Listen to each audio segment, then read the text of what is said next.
Hello, my name's Elijah Wells, and today the Oscar winners came out, but there's a bigger elephant in the room, and it's about Will Smith and Chris Rock.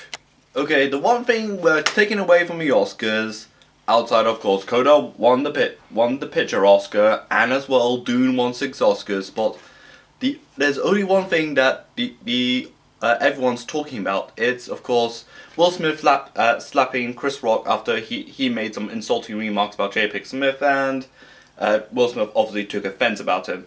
If you want to know my stance on him, okay, I'm going to get a lot of heat. I might get some dislikes on this. I might get some angry comments about this, but I back Will Smith. Like, why would Chris Rock go out of his way to make fun of the fact that Jada Pinkett Smith, Will Smith's wife, was going bald? Like, she is like your co-star for the Madagascar series. Like, even though the series has not been had a storm for like 10 years now, but the bigger picture is that Will Smith has clearly had been upset about this and proceeded to slap him.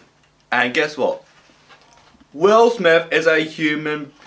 Please leave Will Smith alone. He's only a human being. Like, he had a even though I don't 100% agree with his behavior at the Oscars, like, even though he got a bit angry, he did apologize in his acceptance speech, like, that was just horrible to what Chris Rock did. Like Will Smith, who in the past couple years, there were like rumors of divorce. He written an autobiography, which he did say that he was jealous of Tupac and didn't get along with his dad that much, and had one of his children, I don't know if it's Willow or Jaden, and one of them apparently got emancipated or something, but whatever Chris Rock just did, that was just horrible of him. I just did not agree with that joke at all. Like, I did not like that joke at all. Like, him going bald. Like, the reason I back Will Smith is just, it isn't because, oh, I need clout, oh, I want to get a DM with Will Smith, oh, I want Will Smith to look at me, look, I'm paying him attention, or Chris Rock or something. I'm not doing it for clout or anything, or any of these two attentions. I'm doing it because Will Smith has been a victim of bullying on set. Like, that was just, whatever Chris Rock just said, that was just wrong on so many levels, and at best, he shouldn't be hosting next year's Oscar, let alone even present an award, just because Will Smith is going to present Best Actress next year, depending who's running.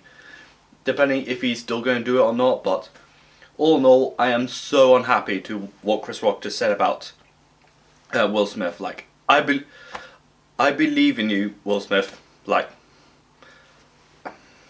I'm just not happy about what Chris Rock said about his wife. Like, that's just wrong on so many levels.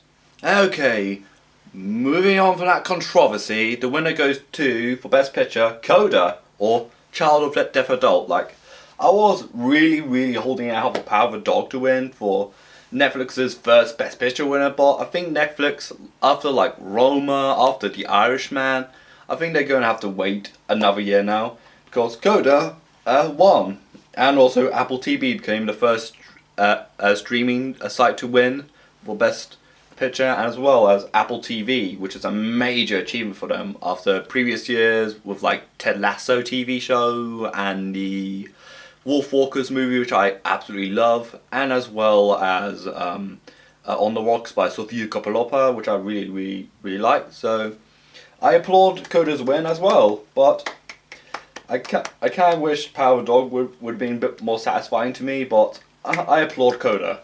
For Best Actress, it goes to Jessica Chastain for The Eyes of Tammy Faye. Finally, a clear winner of the actress category. Like I said, I think in my BAFTA video, like, there was no clear frontrunner who was going to win. Like, it was either going to be Olivia Colman for Lost Daughter, Penelope Cruz for Power of Mothers, Nicole Kidman for Being a Ricardos, or my personal choice being Kristen Stewart for Spencer. But again, I applaud Jessica Chastain for her effort as portraying the wife of basically one of the scummiest televangelists out there.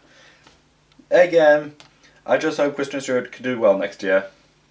For Best Actor in a Leading Role, Will Smith for King Richard. Okay, outside of the controversy and his apologies, I think we're just going to have to move on from that because it's a bit controversial out now. Best Supporting Actor, Troy Kushner for Coda.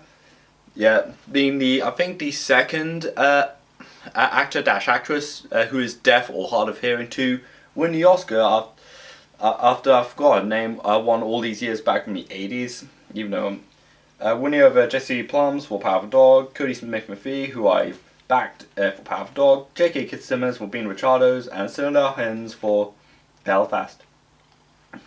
And one definite win for supporting actress, it goes to Ariana DeBose for West Side Story, which I think it's now the third time Spielberg's directed an Oscar-winning performance after Daniel Day-Lewis in Lincoln and Bridge of Spies by Mark Rylance.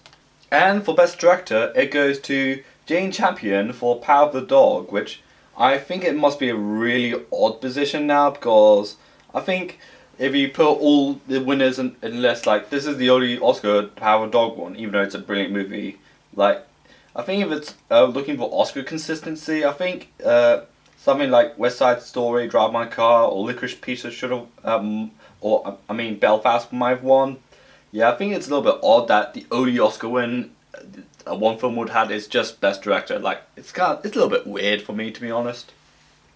Again, this is Jane Campion, who is the first female to be nominated for Best Director twice, and is the third oldest director to win the Best Director Oscar. Now, just hope I don't have to wait for like 12 other years just to see another feature film.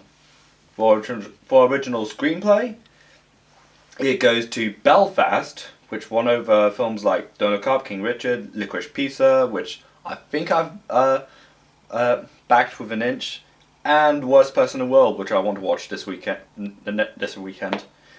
Again, both Licorice Pizza and Belfast were really great screenplays, so I didn't mind who was going to win that category.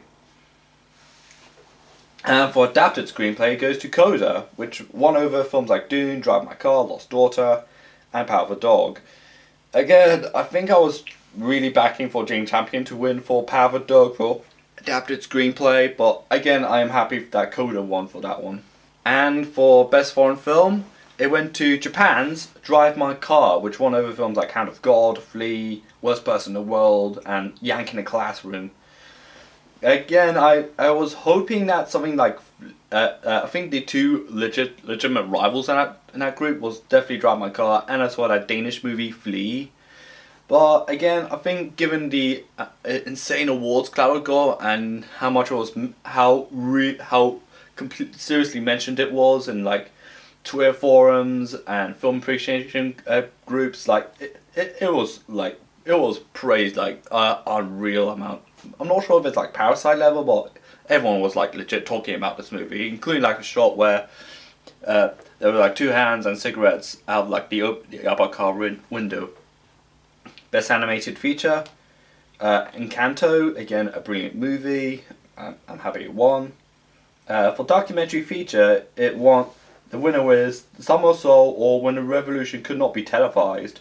Again, winning over Flea, which I thought might have won, but again, I think this is kind of a niche thing in being animated documentaries. Not documentaries on animation, but animated documentaries. Like, I think I can only name one on top of my head, being the 2008 Ari Fullman movie, Water with Bashir, which is from Israel. But again, it's a brilliant movie.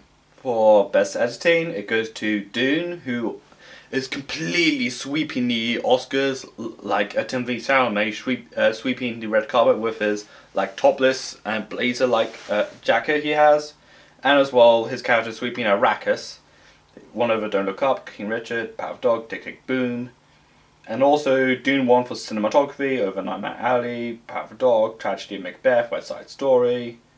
Again, I wish something like Belfast could have been nominated, but too late to change that now. For Best Score, again, this was given to Dune. No surprise here.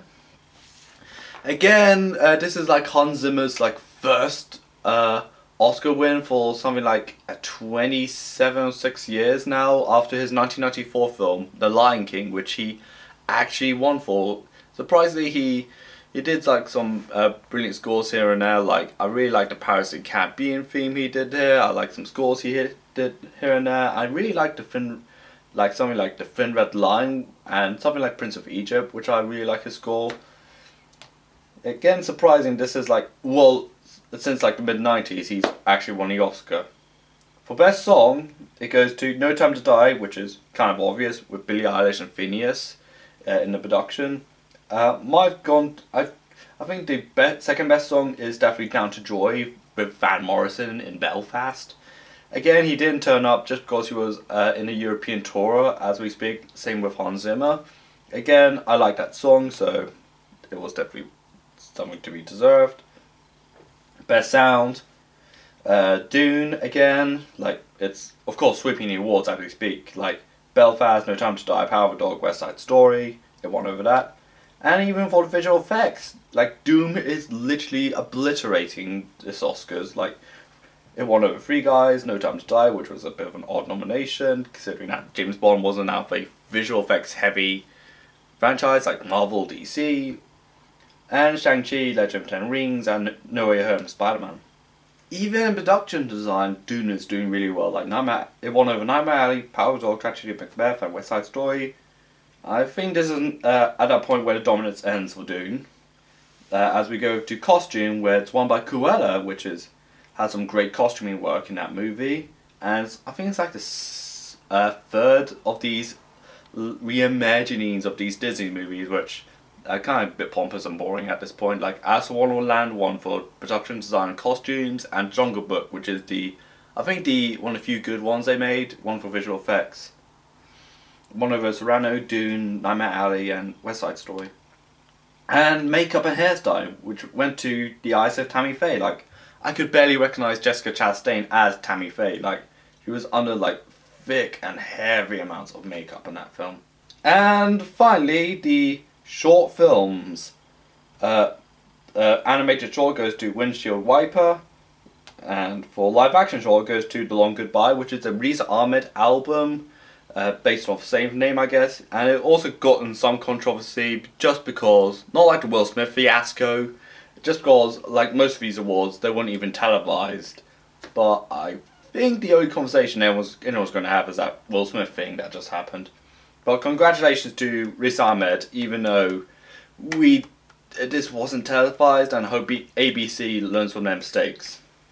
And for documentary short, it goes to Queen of Basketball. And there you have it. These were my thoughts on the Oscar winners, and as well as the Chris Rock Will Smith controversy that just happened that night. What are your thoughts on these two things? Let me know in the comments, and like this video or dislike if you disagree, even though that's been made redundant now months ago. Follow me on Twitter and Instagram, subscribe to my channel, and this is Elijah Wells, and bye.